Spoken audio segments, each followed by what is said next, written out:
Hi, so I'm here today. My name's Coley Hudgens. I'm here today with Jamie Hourihan, who spends about half of his time in Belize and half of his time in the U.S. And I wanted to talk to him and ask him some questions about Belize. He's doing some really interesting things there, including starting a school.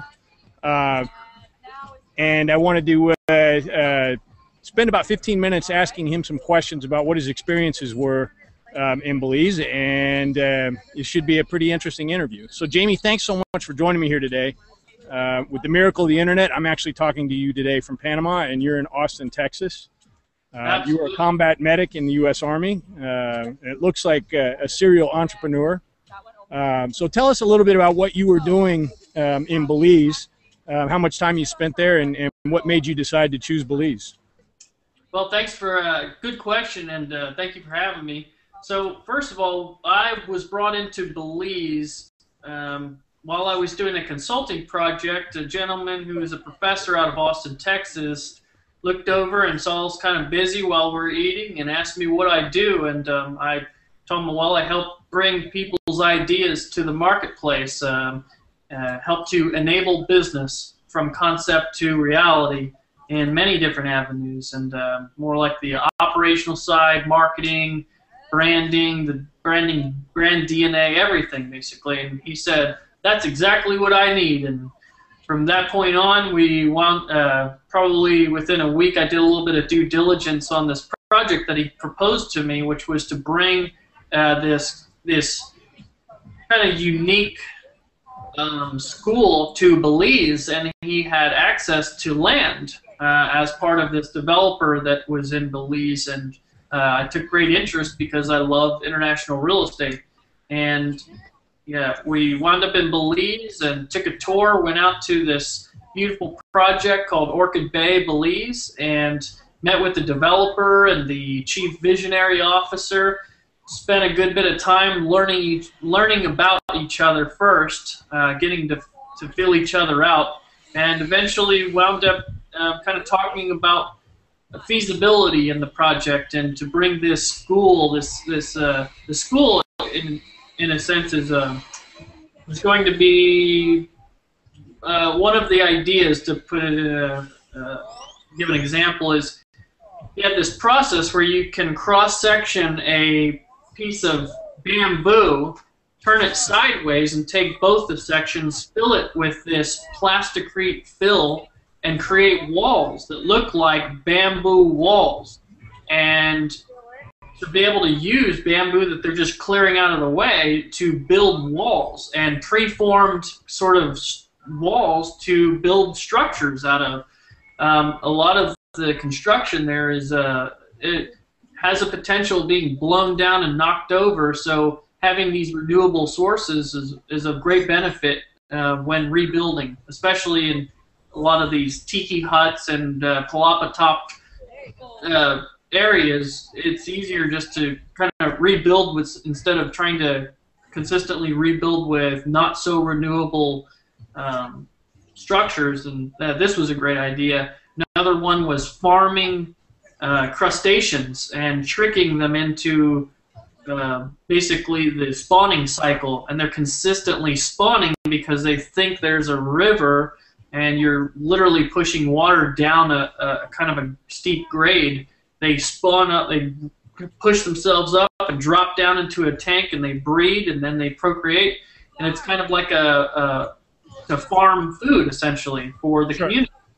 And it's all free, more or less, once you create the environment and house this fake process mimicking nature. You are creating food, you're creating jobs, you're creating a lot of things for the community.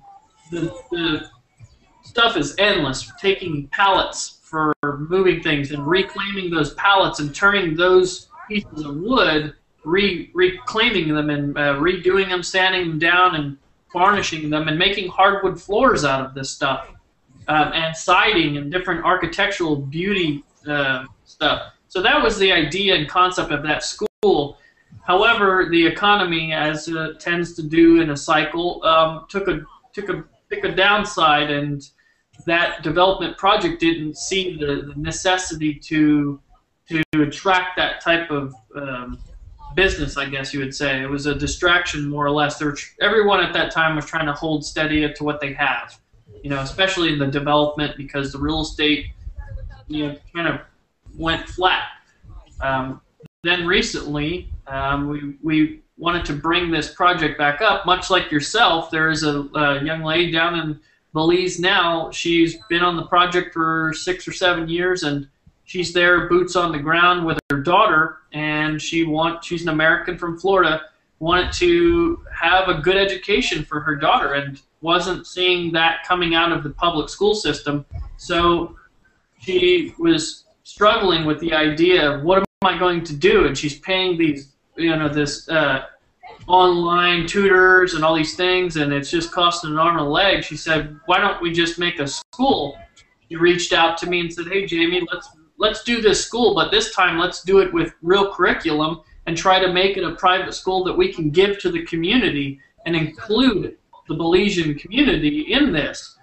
Obviously, the expat community is going to have a higher interest in it because it's a private-funded, kind of like a private school, nonprofit organization based out of the U.S. So that's when the birth of this new concept came out, and we're under development now, waiting to finalize with the curriculum and start creating the enrollment. We have the property, the space to do this, and the entity and banking and finance all worked out, legal, all that good stuff.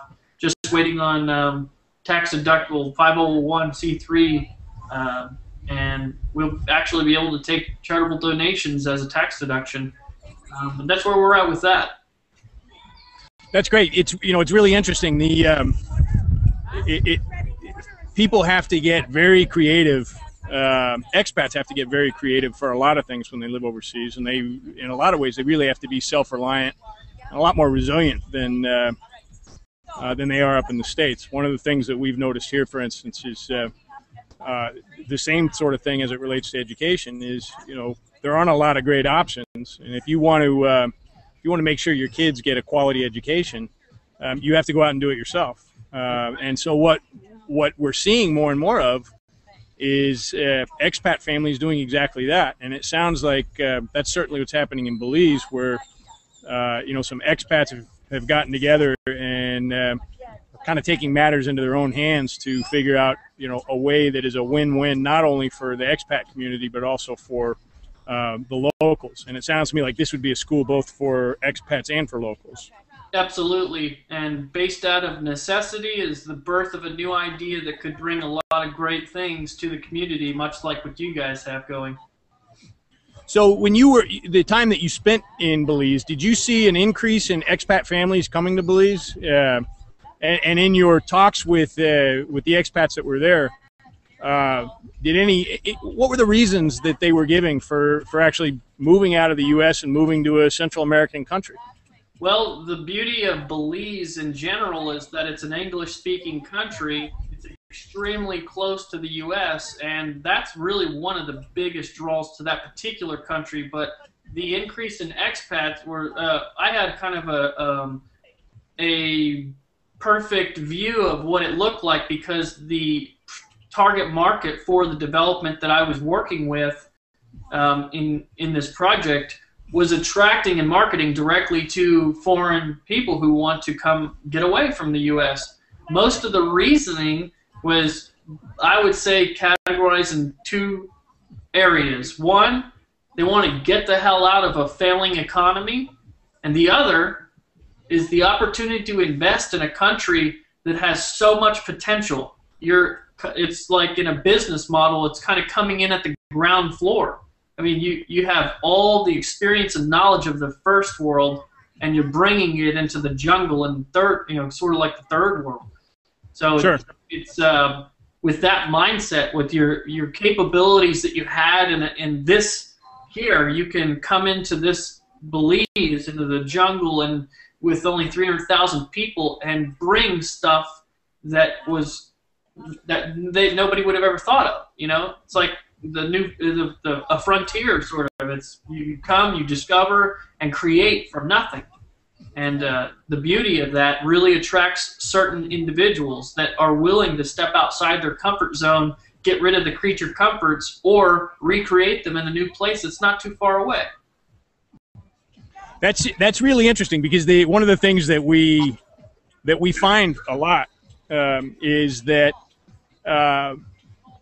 people really are looking for alternatives, but they are a little bit nervous of getting outside of their comfort zone, as you say.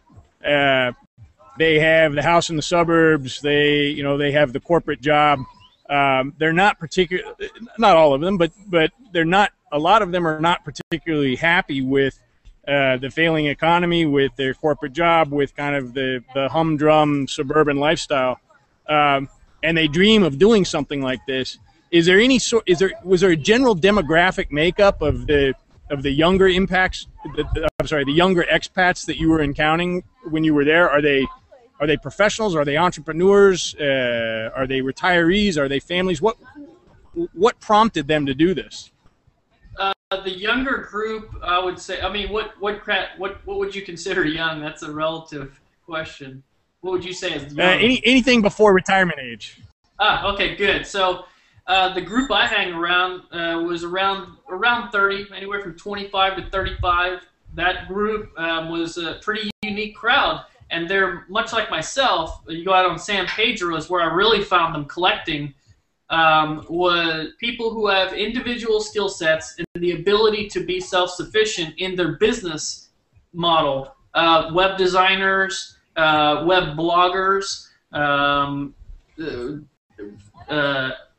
software architects, those type of people, and even graphic designers, bar staff, musicians, people who can take the mind that they have and the skills they have with a computer or a guitar or one little thing that you can travel and be incredibly mobile with.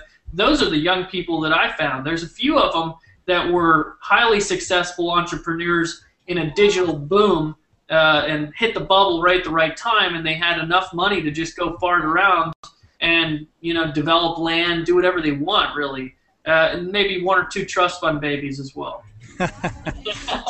So bottom line, taking out the trust fund babies and the millionaires, you really have to be kind of either a self-starter or have to be an entrepreneur or a consultant or something like that.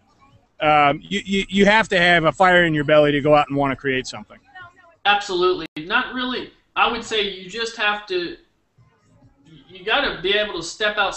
The people who were there were willing to leave it all behind, all the securities of life, the job, the paycheck auto draft, all that crap, and they just said, I can do this on my own, and jumped out up there and just did it.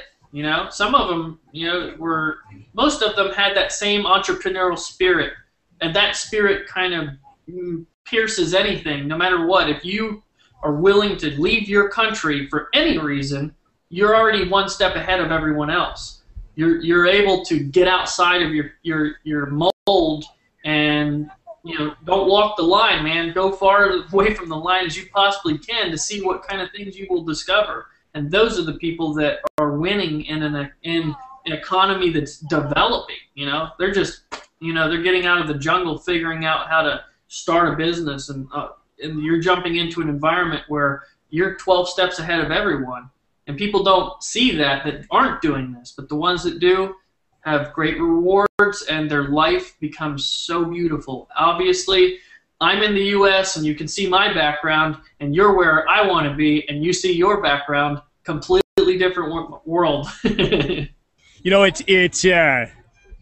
really funny. The one thing that I've heard over and over again is that, and I think this is true anywhere, any new immigrant or any new expat, when they are on the ground, they typically see opportunities that others don't see. And even here in Panama, I can tell you, there are business opportunities just lying on the ground for the taking. But because of kind of the complacency of being a native of a country, and again, I think this is true anywhere, a lot of those opportunities are not visible to to Panama citizens. Just as in the U.S., immigrants come to the U.S. and they see opportunities that we don't. I think it's the same for Americans and Canadians and first worlders that move abroad as well. Absolutely, because immediately when you hit the ground, you are outside the box no matter what. And the only thing you can think is outside the box because you're already in it. Much like people coming here, they're not thinking, I should probably get on with the 401k system and get on to, I better get my direct deposit set up. They're not thinking that. They have no clue what that means. And we're like, damn, I need to get my 401k and all this stuff lined up, and that's for us. That's in our box. It's not for them, and they have no clue what that means. So it's a great advantage. I call it the 30-day high. When you get into a country, you're like, oh my god, you serious? I can get land for $100,000 right on the beach. Oh my god, this is amazing. And you're just thinking, what are the possibilities are endless, and it kind of lasts. To me, it lasts for like a month when you hit the ground, and you're just like, so excited to be there and develop. But then you start watching the palm trees, and the sun starts waking you up and putting you to bed, and you kind of settle in. It's cool. Yeah, well, and you have to stay focused. I mean, we've been here 6 years, and I can tell you, I had the exact same 30-day aha, oh my God moment when we moved here, because there were so many opportunities that I found myself getting sidetracked all the time, and it's difficult to stay focused. You really do have to discipline yourself to stay focused on, the one big idea that you have, or you're going to find yourself, completely sidetracked with lots of different ideas. I call it. I have the analogy. It's like when you go dove hunting or bird hunting in any way, and you stumble on a flock, and there's like 100 birds flying up the same time, and you're like, you cannot hone in on one shot. You're just overwhelmed with all this, food in the sky. So it's exactly right. It's exactly right. So let me ask you something, if you wouldn't mind. Give me a general picture of what Belize was like when you were there. What did you do for fun? What were the what was the weather like? What was it like for younger folks? Maybe younger expats with families. When I went, the first thing I hit was a beautiful community that was under development, and I slowly ventured outside of that. So I came into something that was somewhat normal.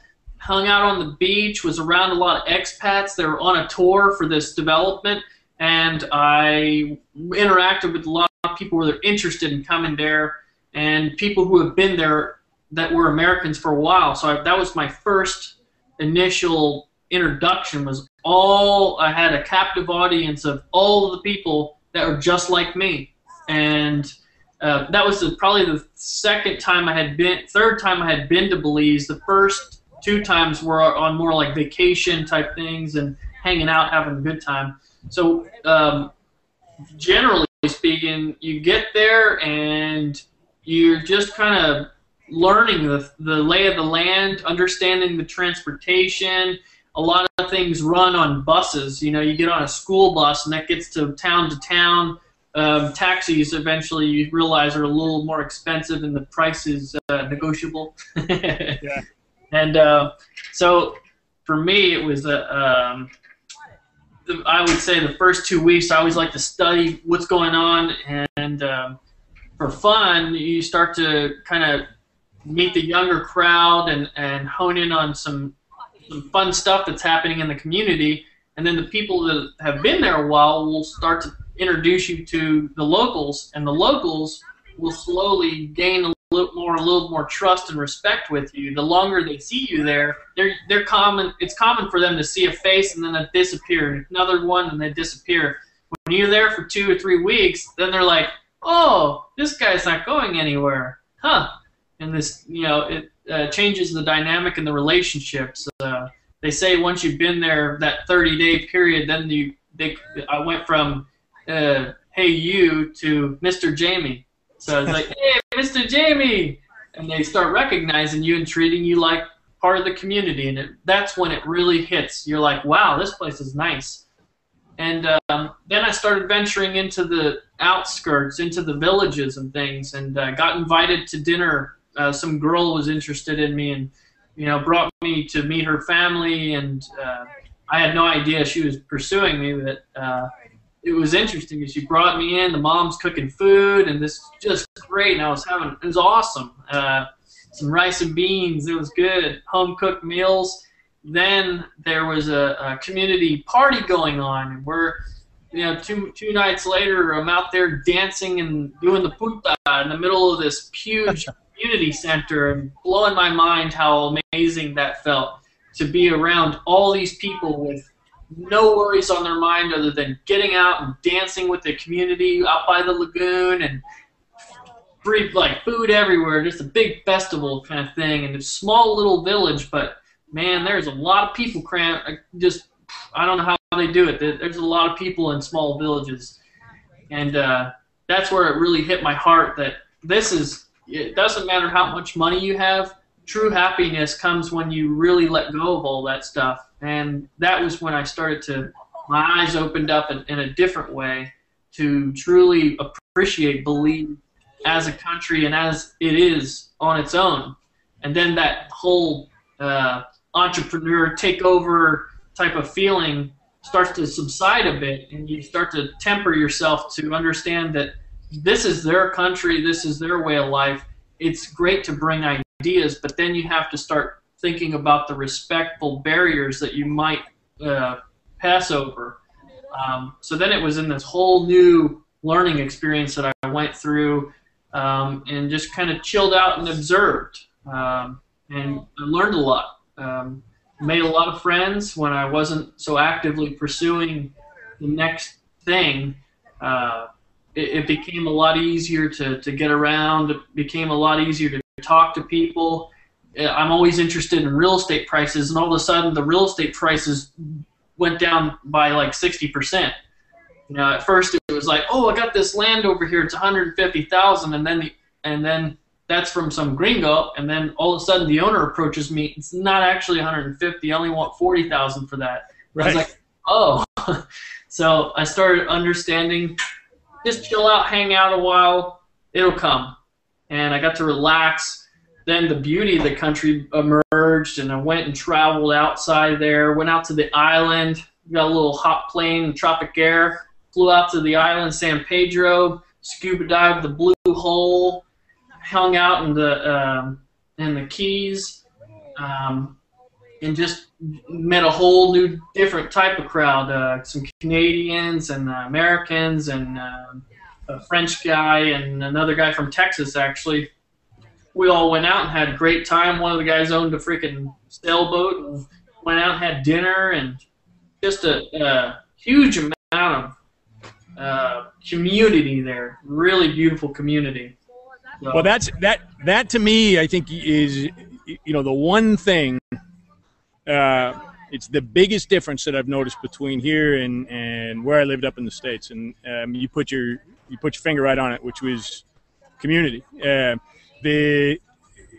think the tendency, at least where I was, I was in Washington D.C. for 8 years. The tendency was, you go home, you go inside, you close the door, you turn on Fox News or MSNBC or CNN, and that, if you interact with your neighbors, you interact with them maybe over the fence when you're mowing the lawn on Saturday. That is not the case in basically any Central American country I've been in. I mean, they put a premium on community, and as you say, I mean, if you're here and you stick it out, you really do become almost a local in a very short time. So one last question for you: if you had one piece of advice for someone, a younger person, maybe a family, considering doing what you've done, moving overseas, leaving the U.S., moving to Central America, what would that piece of advice be? I would say take advantage of getting your passport and filling it up. The most important thing in this world, I think, is to travel away from where you live. Get out and experience another way of life. You may not realize that your true heart and your true home is somewhere else, not in this country, and you'll never understand it until you just do it. You have to I would say just book out at least 2 weeks. Try to save up all year, whatever. Get a fund going and put money in there. Save up 2 weeks. Go there and know that you're going to stay there for a minimum of 2 weeks. I recommend a month.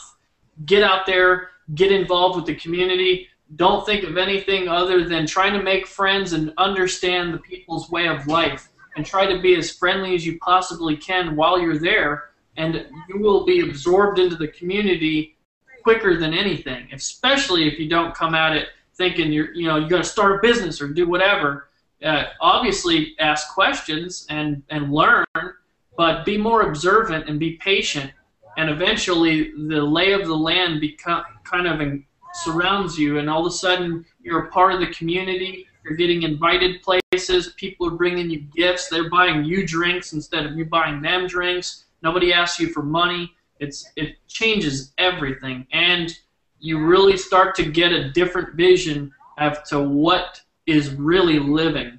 And that's the key to me, is you're not living when you're working your butt off for something you don't really enjoy. I always ask the question, okay, if I could pay you right now the same salary and you don't have to show up, would you show up?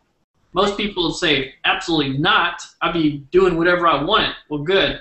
That's kind of what you would be pushing towards if you were to move into a place which requires very little, like, a very small percentage of what you need to live in the U.S. There in Belize or in Panama, Mexico, Central America, anywhere in there, you're going to shrink your costs down to nearly nothing compared to what you're doing now. And your life, that life-work balance your fun and enjoyment of life, the quality of life goes up astronomically. Jamie, that is great wisdom. In fact, I don't have much to add to that. This has been a really great conversation, and I thank you so much for your time. And let us know how the school goes. We're really interested in that. Absolutely. Yeah, it's an undertaking, and we have a great team in place now, and I only hope for the best, and I have great faith that it's going to do very well. Thanks so much, Jamie. All right, thank you. All right.